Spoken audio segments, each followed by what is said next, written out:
maailm sai esimese triljonäri. Börsil oli SpaceXi visiooni väga palju usku. Väga paljudele inimestele ei meeldi. Elon Muskist sai maailma esimene triljonär. Inimesed juubeldasid, nagu see oleks maailma suurim saavutus. Kas keegi ulatas talle siis rahapakki vastu, et palju õnne või kust see rikkus tuli? Ning sotsiaalmeedias oli kõigil ühtäkki väga palju arvata. See triljonäri staatus on lihtsalt uus saavutus, mis ta sõgedaid mõtteid ja ego toidab. Keegi just arvutas, et Ameerikas peaks miinimumpalgaga 66 miljonit aastat tööl käima, et triljon kokku saada. Elon on mõnusalt hull. Normaalne inimene oleks ju võtnud oma PayPali miljonid ja kuskil palmi all lebotanud. Elon tegeleb aga kosmoserakettidega. Väga äge. Ma nüüd mõtlen nagu Ameerika konteksti. Seal ikkagi oli päris kõva kisa, et keegi sai triljonäriks. Aga kõige rohkem jagus inimestele ideid, mida Musk selle triljoniga nüüd peale peaks hakkama. Levinumad mõtted olid näiteks, et ta võiks lõpetada toidukriisi maailmas, ta võiks maksta igale inimesele $120 või pakkuda näiteks kõigile Ameerika lastele tasuta kooli lõunasööki. Loomulikult on maailmas probleeme, mida oleks siis võimalik rahaga ära lahendada. Aga sellest meenub mulle üks õpetlik lugu.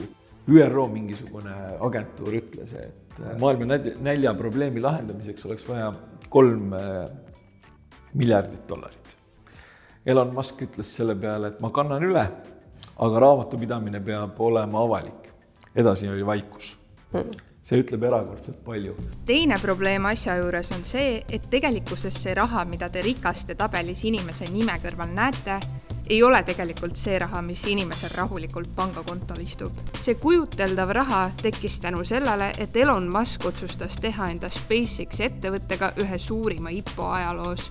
Ehk ta otsustas raha juurde saamiseks viia SpaceXi börsile. Ehk veel lihtsamalt öeldes, sellest hetkest alates oli võimalik SpaceXi aktsiat osta. Ja seda ka paljud tegid, isegi eestlased. Minu see, ütleme, arusaam sellest, et mismoodi Eestis investeerimist kui sellist käsitletakse, see paneb mul tegelikult aju valutama. Kui keegi arvab, et see on nüüd mingisugune imerohi, see liigub ainult ühes suunas, siis mingisugusel hetkel me saame jälle mingisuguse pisara kiskuva artikli või teleka mingi reportaaži sellest, kuidas keegi ütleb auataguse häälega, et kuidas saab olla nii, et raha on läinud ja keegi ei vastuta. SpaceX IPO oli kaasatud kapitali järgi ajaloo suurim börsile minek. Ettevõtte kaasas ligikaudu $75 miljardit. Ning see tõstis SpaceX ettevõtte maailma 5 kõige väärtuslikuma ettevõtte hulka. Nüüd jõuame ka huvitava osani, sest peagi hakkas inimestel tekkima küsimus, kuidas see kõik on võimalik, kui SpaceX ei ole tegelikult üldse kasumlik. Tundub natukene mitte asjatundjana nagu arusaamatu see, et on ettevõte, mis ei ole kasumlik ja siis samas just kui nagu näiliselt toob ühele mehele väga palju kasu, et kuidas see võimalik on. Kui on ikkagi joonistatud teekond kasumisse jõudmiseks, siis see, et täna miinust toodetakse, see on üpriski irrelevantne.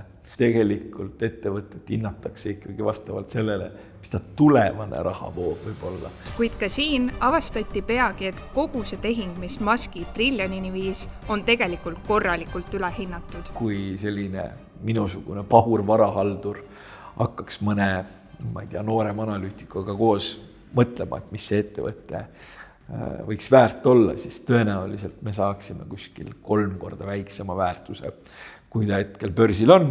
Imagine a lemonade stand that makes $1 in sales, but someone is willing to pay $130 to own that business. That is SpaceX right now. Aga börs hindab sinna sisse 10 aastat helget tulevikku, mingites kontekstides monopoolse seisundi, kuni selleni välja, et ühel hetkel on meil orbiidil tehisintellekti andmekeskused ja börsil aeg-ajalt kipub olema kombeks mingisugustele asjadele anda selliseid hinnanguid, mis võib-olla ei osutu ka ühel hetkel reaalsuseks. SpaceX aktsia ülehindamises hakati võimaliku süüdlasena nägema Muski kuulsaid tutvusi.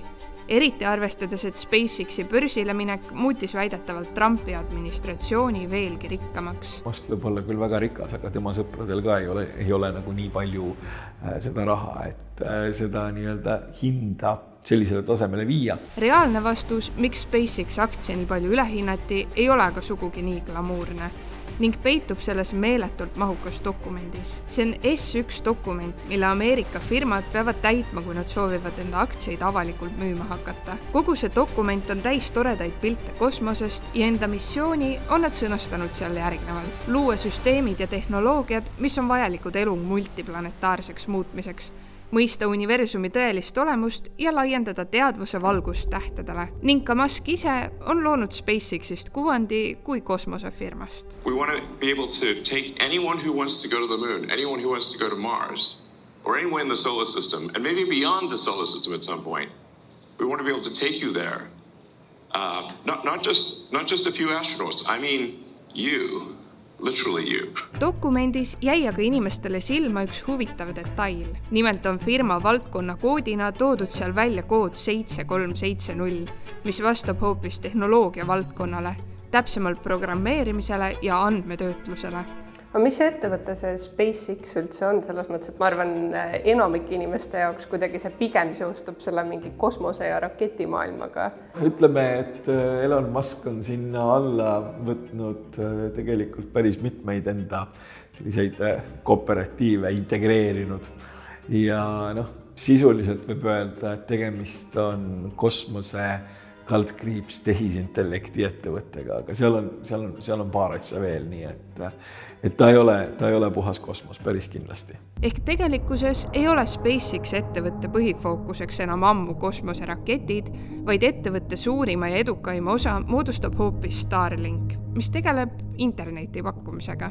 Ehk siis lihtsustatult seisneb kogu asja edu selles, et tehnoloogia ning kõik interneti AI-ga seonduv buumib ning börsil oli seetõttu SpaceXi visiooni väga palju usku. Me oleme üldiselt ikkagi sellises buumis, kus eeldatakse, et tehnoloogia ettevõtted suudavad, et neil läheb tõesti järgneva 10 aasta jooksul absoluutselt kõik hästi, et tehisintellekt osutub selleks nii-öelda imevitsaks, mis majanduse tootlikkust dramaatiliselt parandab, et need ettevõtted suudavad oma kasumeid väga pika aja jooksul nii-öelda kasvatada ja seetõttu on siis need hinnangud sinnamaale läinud, kus nad on. Igatahes tekib natuke küsimus, et kas selle uue rikkuse valguses peaksime me olema elevil tuleviku ees või hoopis hirmul, et millist uut sõgedat ideed seda nüüd aitab ellu viia. Ma arvan, et Muski puhul on tegemist ühe sellise viimase suure optimistiga, sellepärast et praegu absoluutselt kõik, kes midagi kuskil arvavad ja kõik kipuvad erakordselt pessimistlikud olema. Iseenesest see, et keegi suudab optimistlik olla, tõenäoliselt mingit elevust tekitab. There's always problems in life, there's this problem, solve that problem. But there need to be things that inspire you. Varasemalt on Muskil väga palju toredaid ideid olnud selle kohta, mida rahaga peale hakata. How awesome it will be to have American astronauts plant the flag on another planet for the first time?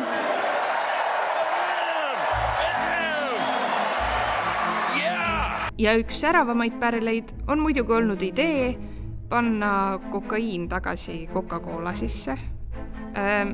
Muide, miks Mr. Beast sellele südamega reageerinud on? Muski enda visioon, mida ta kaasatud rahaga teha soovib, on seekord vähemalt näiliselt tunduvalt üllam. But there also have to be things that get you excited about the future, that make you glad to wake up in the morning, because you can't wait to see what happens next.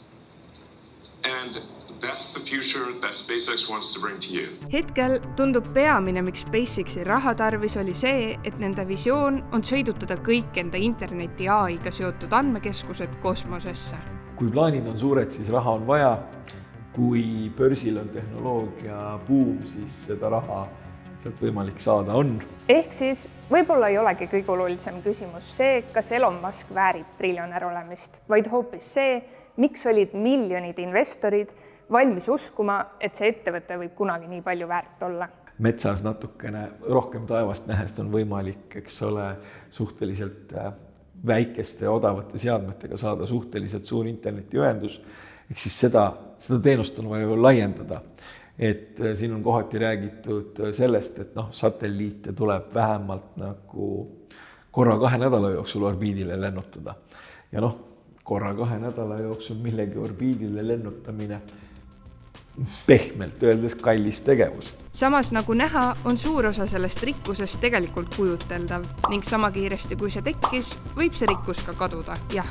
Enam ei hinnata Elon Muski vara väärtust triljonini, sest sisuliselt lihtsalt SpaceX aktsia väärtus kukkus ja Tesla aktsial ei läinud ka kõige paremini. Kuna me nagunii ei saa maailma kõige rikkama mehe samme muuta, siis võib-olla oleks kõige targem keskenduda sellele, et ise mõni samm triljonile lähemale astuda. Aga ma loodan, et te saate aru, et ma ei mõtle siinkohal SpaceXi või Tesla aktsia ostmist, on ju. Kui hea ja kui tore oleks seda raha millekski kasutada, väga kena. Tehke ise midagi, looge ise väärtust ja siis kasutage seda raha.